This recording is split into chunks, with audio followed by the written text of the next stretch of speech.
Ele era pop, ele era popular, mas ele não tinha conquistado o reino de Deus. Ele era alguém aplaudido pela terra, mas reprovado pelos céus. Irmãos, nós iremos tomar uma decisão nessa noite. Nós não iremos fazer nada sem o Espírito Santo. Amém? Isso tem que ser uma decisão. Não é pelo resultado, porque você pode até ter resultado. Irmãos, a coisa é muito séria, porque alguém que pode estar tendo resultado exponencial e o outro que não está tendo resultado tão grande, mas na hora que passar pelo fogo a coisa inverte. A coisa inverte. Existe uma diferença entre intimidade e experiência.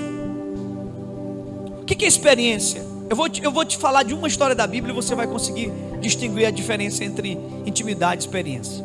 Eu amo essa história. Quando um homem chamado Zaqueu, um homem pequenininho, como quem vos fala, ele queria conhecer Jesus. E a Bíblia diz que ele faz o seguinte: como diz o pastor Joaquim, quem quer dar um jeito, quem não quer ver uma desculpa. Ele pequenininho descobriu que tinha uma árvore, ele sobe na árvore, e quando ele sobe, diga comigo, subir. Quando ele sobe, ele tem uma experiência com Jesus. O que é uma experiência, senão aquilo que você tem com Jesus no meio de outras pessoas? Presta atenção, olha esse conceito. O que é experiência, senão o que você tem com Jesus no meio de outras pessoas? Estava Zaqueu aqui, estava Jesus em algum ponto, e uma multidão. Isto é uma experiência. Irmãos, tudo que vier acontecer aqui hoje está no campo da experiência. Qualquer coisa que vier acontecer comigo e com você aqui agora está no campo da experiência. Isso é importante. A vida cristã é feita de experiências. Mas eu quero dizer para você que não foi o momento mais importante da vida de Zaqueu. Não é quando ele sobe, é quando ele desce. Meu Deus, isso é lindo demais. Que o Senhor tome você, que Deus te tome nesse entendimento hoje, que Deus possua você com esse entendimento. Quando ele sobe para ver Jesus, ele tem uma experiência com ele. Mas quando ele desce para conhecer quem era Jesus. Aí a gente não está falando mais de experiência, a gente está falando de um negócio chamado intimidade. Assim como experiência é aquilo que você vive com Jesus no meio de outras pessoas, intimidade é aquilo que você vive só com Ele. E aí, irmão, morra você e eu de inveja. Você sabe me dizer o que aconteceu no encontro de Jesus com Bartimeu na casa? Você não sabe. Por que você não sabe? Porque foi intimidade. A gente sabe o que aconteceu na árvore, a Bíblia fala, mas o que aconteceu lá ninguém sabe. Por quê? Porque foi intimidade. Então intimidade é aquilo que você vive com Jesus a sós. Eu queria ensinar isso, o pastor de Afonso, para um amigo meu, um pastor da minha equipe. E eu cheguei para ele e perguntei assim, ele é casado? Eu perguntei, pastor, o senhor conhece ele? Pastor Francisco. E eu chamei o pastor Francisco e disse, pastor Francisco, qual foi a última vez que você teve intimidade com sua esposa? Eu falando da intimidade do casal mesmo, certo? Propriamente dito. E ele já achou estranha a pergunta. E disse, 4 dias atrás, pastor. Eu disse, como é que foi? Ele foi bom. Não, bom como? Foi bom. Não, fala o que aconteceu. Eu não posso, pastor. Eu disse, por quê? Porque foi minha intimidade. Eu disse, você teve alguma experiência com Jesus nessa mesma dimensão?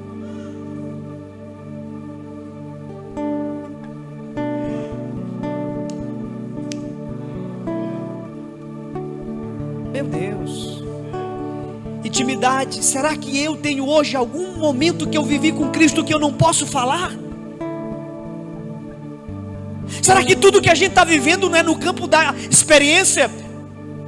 E o problema é que intimidade virou um sermão. Intimidade virou literatura, intimidade virou música, intimidade virou conferência, intimidade virou tudo menos intimidade.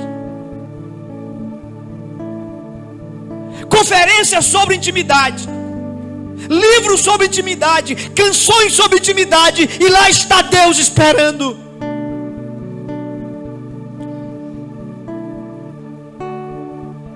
Aleluia. Eu fui muito abençoado através da sua vida hoje. Eu fui muito abençoado. Muito. Irmãos, um homem que tem intimidade, ele é diferente. Entrega um violão na mão de um homem e deixa ele digitar um sol. Entrega um violão na mão de Antônio Cirilo e deixa ele digitar a nota sol, e deixa ele tanger o instrumento. É o mesmo instrumento, mas a unção não está no instrumento, a unção está na vida. Na vida. Intimidade é isso. E eu estou perguntando a nós, o que nós já vivemos com Cristo que a gente não pode contar aqui? Existe um homem na Bíblia, Paulo, e Paulo ele vai descrever isso. E Paulo está falando de intimidade, mas Paulo ele está tão cheio de dedo de falar disso, que ele não queria nem que você e eu soubéssemos que ele estava falando dele. Você já deve estar desconfiando qual é o texto, né? Aquele texto que Paulo diz assim: eu conheço um homem, se no espírito ou fora dele eu não sei, mas esse homem subiu até o terceiro céu. Vocês sabem que ele está falando dele mesmo, né? Ponto de consenso. Todo mundo que estuda a Bíblia, teólogo, sabe que ele está falando dele. E Paulo está falando dele, mas não quer que eu e você saibamos que é dele que ele está falando, porque ele está falando de uma intimidade. Intimidade é isso que você não pode estar contando, não pode. E ele diz: eu conheço um homem, se no espírito ou fora dele eu não sei, mas esse homem subiu até o terceiro céu, e ele viu coisas. Irmão, quando eu leio a Bíblia, que eu leio essa expressão, ele viu coisas, acende dentro de mim uma expectativa. Que coisas? Aí fica aquela que coisas, o que foi que ele viu? E aí Jesus vai dizer, Paulo vai dizer, ele viu coisas, e ele procura um adjetivo, ele procura um vocábulo. Ele diz, ele viu coisas inefáveis.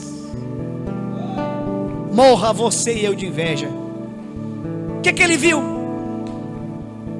Não diz o que ele viu. Você está me entendendo? Ele está falando de uma intimidade que ele teve com Deus. Existe um pastor chamado Paul Washer. Paul Washer tem um vídeo que ele vai falar de uma experiência de intimidade que ele teve com Deus. É lindo aquilo. Quando o Paul Washer começa a falar, ele desaba em choro. Eu estou falando de um pastor tradicional, oriundo de uma igreja tradicional. Ele desaba, pastor Idel, e ele não consegue falar. Ele fica 1 hora em prantos. Por quê? Porque foi intimidade. Hoje as pessoas já estão tendo a experiência, já pensando em contá-la. E muitas vezes a intimidade exposta é pornografia. Tem gente fazendo jejum e tirando foto. Estou aqui me consagrando. E a Bíblia diz que é para lavar o rosto, para ninguém nem perceber.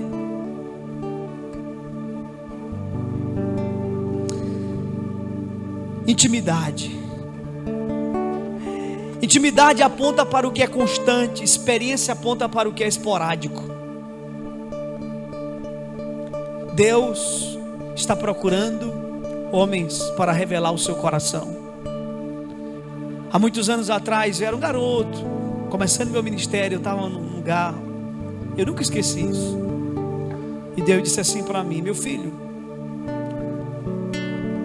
músicas que ninguém nunca cantou, livros que ninguém nunca escreveu, ministérios jamais implantados, revelações nunca compartilhadas, estão guardadas em mim.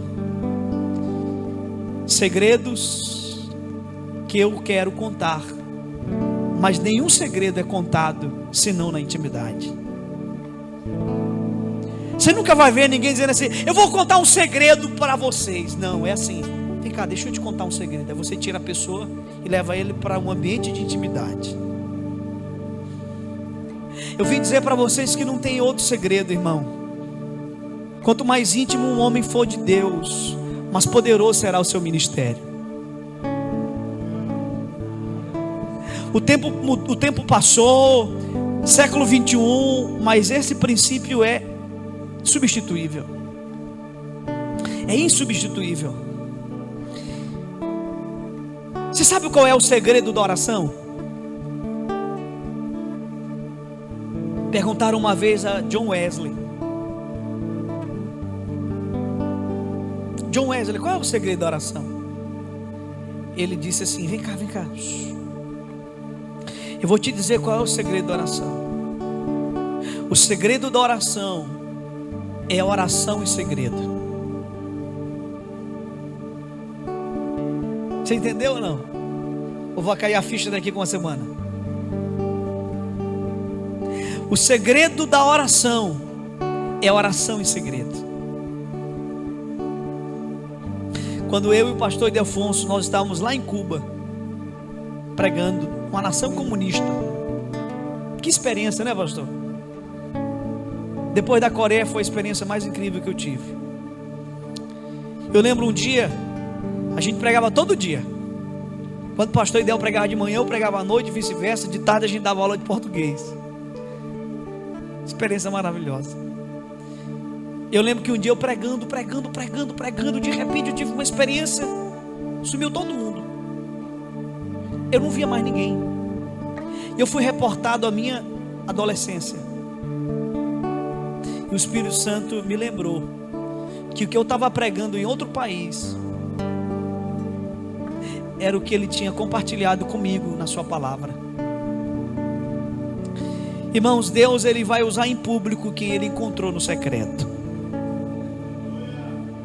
Isso não é um chavão, isso não é uma frase de efeito, isso é um princípio. Isso é um princípio. É assim que funciona. Amém. É assim que funciona. Agora, intimidade é tudo aquilo que você viveu a sós com a pessoa e não pode contar. Agora cuidado, porque muitas vezes um dos maiores inimigos da intimidade é a experiência. Quando a voz de Deus vem no templo, em 1 Samuel capítulo 3, você deve conhecer essa história. A voz de Deus entrou no templo. Haviam duas pessoas pelo menos naquele lugar. Um sumo sacerdote chamado Eli. Eli, ele era um aspirante ou um experiente? Experiente. Ele era a personificação da experiência, extremamente experiente. Mas do outro lado havia um garoto chamado Samuel. Samuel era experiente? Não era. Mas quem ouviu Deus naquele momento? Samuel. Sabe por quê? Porque se a gente não tomar cuidado, a nossa experiência pode roubar a intimidade. Qual o desafio que eu preciso ter? Apesar da pouca idade, esse ano eu fiz 20 anos que eu prego o evangelho. Tenho 36 anos. 18 anos eu já estava pastoreando uma igreja. Daqui a 2 anos eu faço 20 anos de ministério como pastor de uma igreja local. Qual é o desafio que eu tenho? É chegar com a idade do pastor Joaquim e a fome de quem está começando agora. Coisa mais linda do mundo é ver Dan Duque ministrando. Eu vi Dan ministrando ano passado na Poema. Alessandro Vilas Boas pregou. Meu amigo Ale, que compôs a música Carpinteiro, que o Ministério Louvor cantou. Alessandro é um menino de Deus, apaixonado. Brunão do Morada, meus amigos, homens de Deus. Mas com todo respeito a eles, quando o vovô Dan pegou o microfone, foi diferente. Eu não sei, eu acho que Dan deve ter mais de 70 anos, não tem, pastor Idel? Quase 80, que é isso? Está lá no YouTube essa mensagem. Quando ele pega o microfone, que ele começa a pregar, a Poema inteira em prantos, e ele diz assim: eu estou há tantos anos eu falo, eu estou todo arrepiado aqui. Eu estou há tantos anos no Evangelho. Eu já vi tantas coisas em toda a terra, na África, na Ásia, nos países comunistas. Ele disse: eu já vi cultos onde as pessoas sairiam carregadas, embriagadas pelo poder de Deus. Eu já vi milagres, cegos enxergando, paralíticos andando. E ele falava, eu imaginava essas cenas. Dan deve ter uns 50 anos de ministério então. E ele dizia assim: mas eu continuo aqui, fascinado por Ele, por Cristo, porque eu decidi que eu não iria colocar os meus olhos no milagre, na cura, no poder. Eu iria colocar os meus olhos em Cristo. E depois de tantos anos, Ele ainda continua me fascinando. Eu estou fascinado por Ele.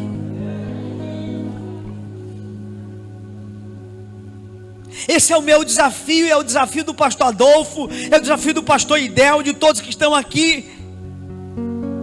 É que a gente continue com fome e com sede de Deus.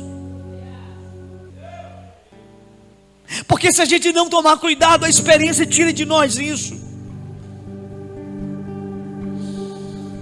Queridos, muitas vezes Jesus está nos chamando para um lugar de intimidade, e para nós entrarmos no lugar de intimidade, a gente tem que sair do lugar da experiência. Escute isso. Vocês lembram quando Jesus chama Pedro? E Pedro está em um barco. Olha aqui para mim, olha aqui para mim. Pedro está em um barco. Jesus está no meio de uma tempestade, ele anda sobre as águas. E ele diz assim para Pedro: Pedro, vem. Na verdade ele diz para todos lá, né? Vem. Pedro vai. Agora, eu não leio esse texto na perspectiva apenas de que Jesus estava querendo dar uma experiência sobrenatural e metafísica para Pedro, de andar sobre águas, porque eu não consigo ver nada de interessante em você pisar em água e andar sobre água, apenas por desafiar uma lei física. Não, eu entendo e leio e interpreto essa passagem como um ato profético. É como se Jesus estivesse dizendo assim: Pedro, eu quero fazer algo na tua vida que tem a ver com esse momento agora. Você vai entender esse texto agora. Preste atenção. Qual era a profissão de Pedro? Pescador. Você acha que pescador entende barco? Você acha que pescador tem experiência ou não tem com barco?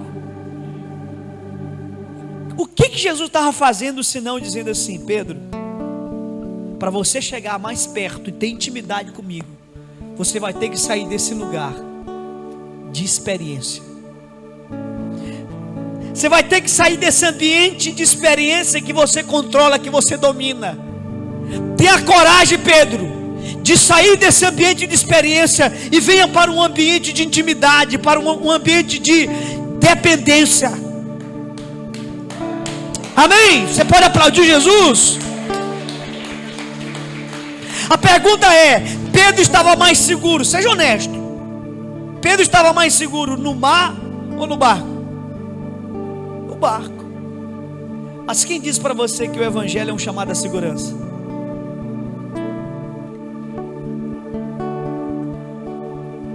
O Evangelho é um chamado à dependência. Você saiu do barco. Vocês saíram do barco para estar aqui hoje.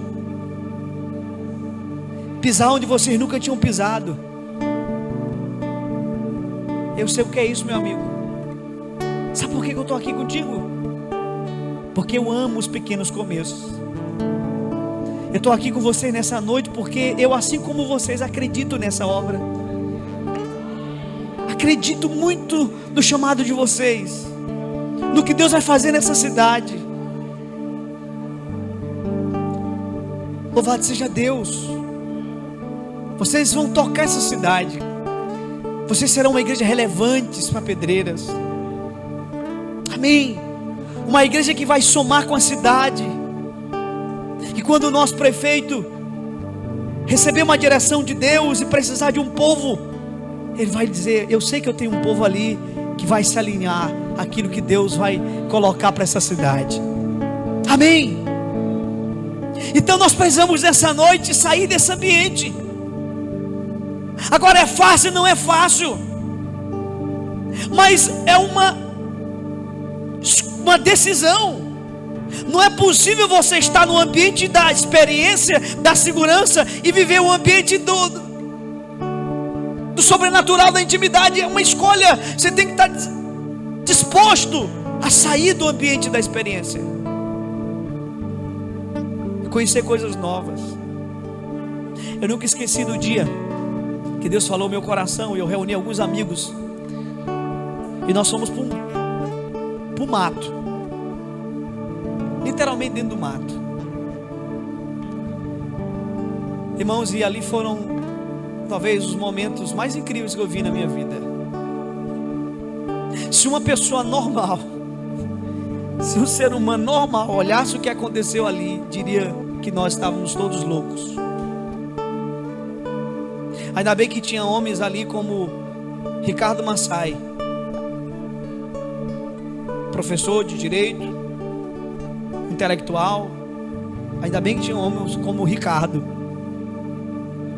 Eu vi Ricardo fazendo algo, irmãos, que eu vou contar para vocês. Eu vi Ricardo, a gente passou um tempo sozinho dentro do mato, lendo a Bíblia e falando com Deus. Eu lembro de Ricardo lendo a Bíblia dele assim. E aí Ricardo começava a ler a Bíblia e ele dizia: não, meu Deus, meu Deus, meu Deus, meu Deus. E ele pegava a cadeira e ele dava um grito e dizia: meu Deus, e jogava a cadeira lá dentro do mato. Pum! E de repente ele pulava a cerca e ia pegar a cadeira e voltava.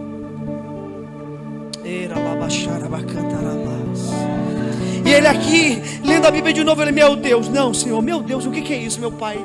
Aleluia, glória a Deus, louvado seja o teu nome. Você já viu um homem tendo êxtase lendo a Bíblia? Pois eu vi. Você já viu um homem tendo orgasmo na alma lendo a Bíblia? Pois eu vi.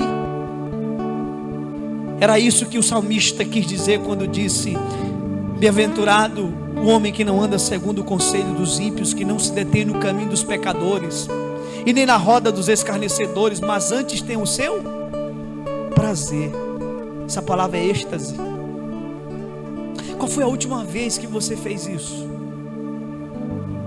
Ou teve alguma vez?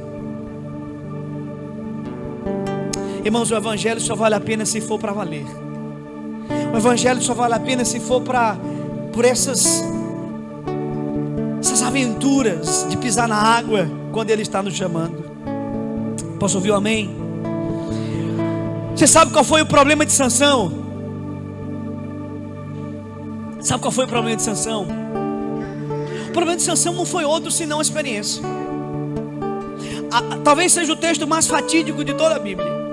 A Bíblia vai dizer assim: e se levantou Sansão como das outras vezes. Como das outras, olha só, outras vezes.